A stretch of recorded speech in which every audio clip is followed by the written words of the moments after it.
Hi guys, so I wanted to go ahead and do a quick update on our channel just because I haven't had a chance to do it lately. Biggest thing for me, I think, the parents were a little worried, as I was a little worried. For a while there, we weren't sure whether or not we were carrying twins, if they both took. Um, it's really scary when you've been trying for a long time and you talk about a pregnancy openly. Um, So, I mean, it's funny because my intended mother and I, we talk about that all the time. She's like, I'm sorry if I seem reserved at the appointments. I'm excited. I just don't want to get my hopes up too much. Which, again, I told her, one of the nice things about having a surrogate that went through infertility is you don't have to explain that to me. I totally get it. We waited a while until we announced. We didn't start buying things for our daughter until we were into our third trimester. So it's just different. I have been updating things on my Instagram because they're click and go and updates. So if you are curious about what has happened between the time that I found out I was pregnant, 3 days after the embryo transfer, which is on, I found out I was pregnant on December 21st, and then what has happened until now. I am now 9 weeks, 2 days. Look at this. I don't know if you can see that, but this bump is serious. Anywho, lighting in my living room as usual is awful, but we'll make it work. So, anyway, this pregnancy has definitely been different than the one I had with my daughter. So, if you followed my journey on Instagram prior to me documenting this journey for surrogacy, you know I did not get morning sickness, I did not get nausea. I was extremely tired the first trimester, so aside from that and the occasional sore boob, like there was no way for me to really know I was pregnant until my belly started growing. Aside from that, the only other thing I had was, discomfort when sleeping towards the end, and getting a Prego pillow just knocked that right out. So everything was just really, really smooth sailing with her. And all of a sudden, 3 days after the transfer, I found out I was pregnant. And by the time I was 4 weeks pregnant, these babies were giving me a run for my money. Like nausea, vomiting, dizziness, fatigue. It's been crazy. So, right now I'm still under the care of the fertility clinic. So to kind of give you a background on how that works, because again, these things are a little bit different than if you're having a baby on your own. So once they confirmed pregnancy, via 2 blood draws and an ultrasound, they did the blood draw 9 days after the transfer and 11 days after the transfer to make sure that my beta numbers were doubling like they were supposed to. And then we did the first ultrasound at 7 weeks, 2 days. Yes, love? You want to say hi? She has a disaster happening in here, but that's okay. Toddler life. Say hi. You're on candid camera. Be careful next to this table, boo. But yeah, so basically, we did the blood draw. We did 2 blood draws. Everything was doubling. Numbers were higher than they were supposed to be. There's no way to tell by the numbers because apparently my numbers were like around the same as, I think it was 2 something the first time and then 5 something the second time. So I was like, well, that seems pretty low, but both of them took. So that's one thing to know. If you ever have to have beta, some people think that if your numbers are extremely high, that means you're going to have multiples. That's not necessarily the case because my numbers were pretty consistent with somebody who's just having maybe a larger baby. And there's just one. So you kind of just have to wait until the ultrasound. But we had the ultrasound at 7 weeks, 2 days. The babies were measuring at 7 weeks, 3 days, had wonderful heartbeats. Everything was good. So once they did those confirmations and everything,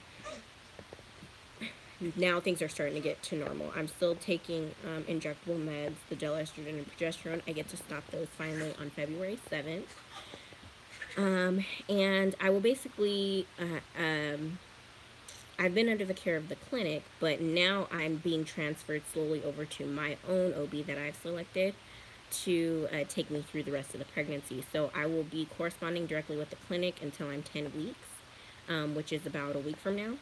And then after that, everything will be done locally through the doctor that I've selected. So I will no longer have to go to San Francisco anymore. My intended parents will be coming here. They were actually here today for the ultrasound, which was nice. So yeah, that's kind of where things are as far as how the process goes from the time of the embryo transfer until now. Um,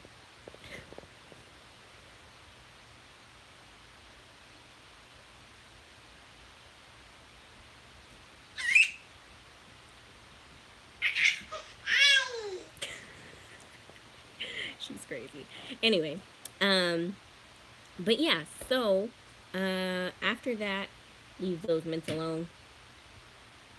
So after that, let's see.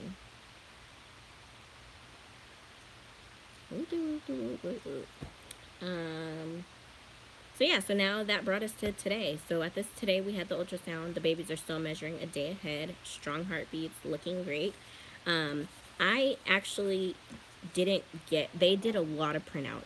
Let's see if I can get a good shot of this. It's also, the picture's also up on my Instagram if this is hard to see. But they did quite a few shots. They did measurements of baby twin A, and then they did measurements of twin B. Twin A is the one that is right next to my cervix. Baby, you need to go boo. You told daddy you need to go boo.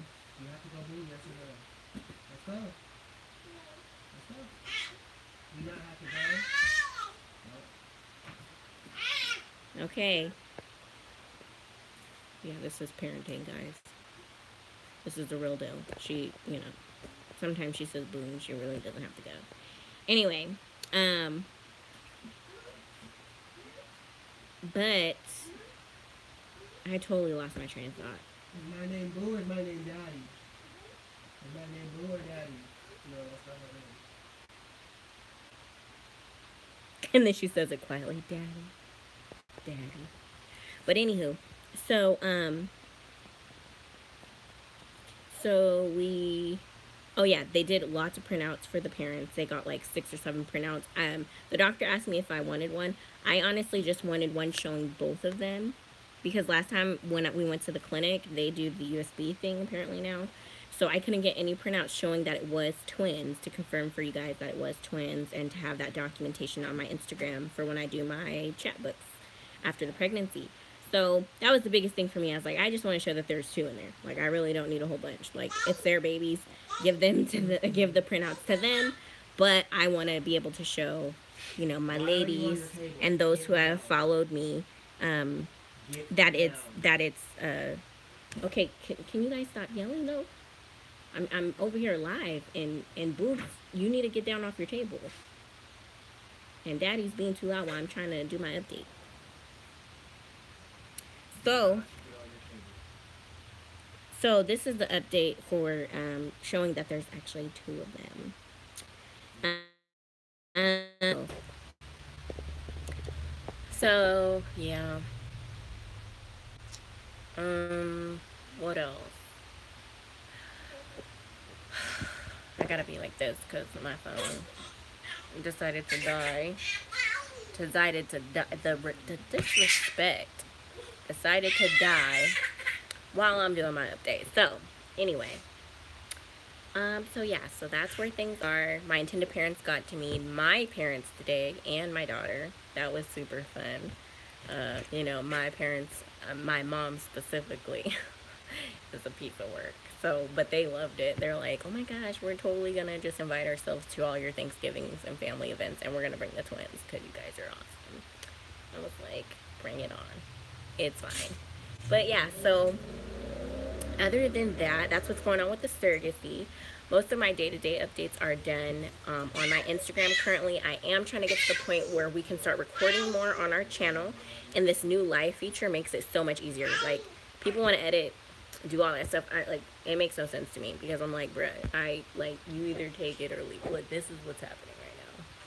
My daughter is flipping over her dad. And he's over there like, oh my gosh, I have a headache, and she won't stop. This is like real life, you guys. I mean, what's the point of filtering it? So I prefer it this way. Um, but anywho, so at this point though, as far as what's happening with us, so we actually made a huge decision. So we've been talking about homesteading for a while now, and if you've known me for a while, you know that we've been going back and forth to Montana and discussing moving there. Well, it's a big change going from California to Montana. Um, and it's a huge leap of faith, really, is what it comes down to. We are finally, though, at that point where we're getting ready to do that. So once I have the twins, at this point, my 40-week due date would be September 5th. 37-week due date would be somewhere around August 15th. The OB told me today that they usually try not to let you go beyond 38 weeks with twins. So my due date is being set around August 22nd. They said that if, the twins haven't started to come by that time, then they may want to induce me, things like that. Obviously, I'm going to try to do it naturally like I did with Lindea, but with twins, I'm not oblivious to the fact that things are more high risk and anything can happen. So I'm not opposed to having a C-section if that's what comes down to, if that's what it comes down to, so that we can keep the baby safe. We can keep me safe as the carrier. I just want everything to go as planned. But the great thing about the hospital that we're working with is they're more natural based, so they try to rule out all options before they go to C-section. They don't really try to just jump straight to C-section, which is nice. So, but now that we're in the process of getting closer to that, we have a lot to do. We have to get a truck. We have to get a fifth wheel. Because essentially our plan once we get to Montana is to basically purchase land and then, do the whole thing, greenhouse, chickens, the whole works. And we're basically starting from almost scratch. So we will be staying in fifth wheels during the time that we are establishing our homestead and our dwellings and things like that.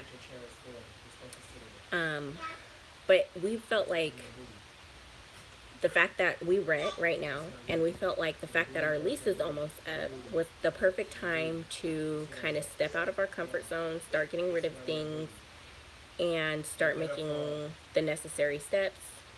As Christians, we believe we have to step out on faith, and making the necessary steps to start making that transition, to be prepared for when September comes for us to move to Montana. So, at this point, we actually handed in our letter today saying that we were not going to be renewing our lease. So we will not be. We've been in this townhouse for the last 3 years. Lindea, please listen to Daddy. That's not nice. You're not listening at all. Is it time for bed? Do you want to come to Mommy? Because it's almost time for bed if you're doing that and you're not listening to your dad. Oh, that's what I thought. So, we will be out of here by the end of the month, by the end of February. And we're basically starting to sell all the big stuff that we don't need. All the stuff, if it can't fit in our fifth wheel, we're not taking it. So, that's a huge deal. In the meantime, where will we be staying? Well, our church has a transitional home. And so we'll be staying there in the interim, just renting out a room because we won't have a lot of space. What we need to keep for the fifth wheel, but that's not a lot in excess. We will be getting a small storage and putting it in there. And then we'll basically just be sharing a room, Lindea, Ernest, and I, which is not a big deal. I grew up in a big family who hit hard times at times. You do what you have to do for your family, and I'm okay with that. So we'll be basically staying there. And it'll help us not only save money every month, so that we're not paying as much rent as we were, but it'll give us that time that we need to start setting our other things in place so that we can prepare to leave. Child, the insanity.